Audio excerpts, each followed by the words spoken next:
عید شما مبارک. سال خوبی داشته باشین. درود بر شما. آیا کسی از خط سیاقی اطلاعاتی داره؟ آیا بچه‌های ما میدونن که خط سیاقی چی هست؟ آیا نسل امروز از خط سیاقی چیزی اطلاعات داره؟ میریم تا داشته باشیم و ببینیم خط سیاقی چی هست و چجوری ترجمه میشه. یه ریال می‌نویسم. وقتی کمترش یه شی سنده می‌نویسم اشکال من خیلی دردسر داره. باشه. یه ریال می‌نویسم. بنویسین.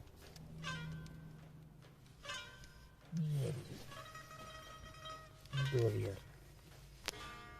سه ریال. چهار ریال. 5 ریال. 6 ریال. 7 ریال. 8 ریال. 9 ریال. یک. بسیار یک. این دو.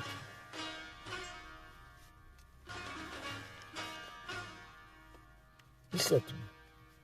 بله. این 4 تومن. این 5 تومن. این 6 تومن.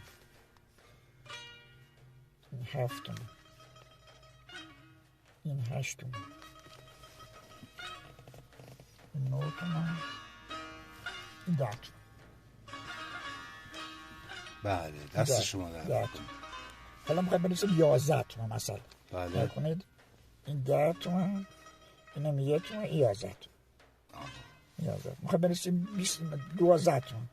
اینطور این 12 تومن. بسیار عالی.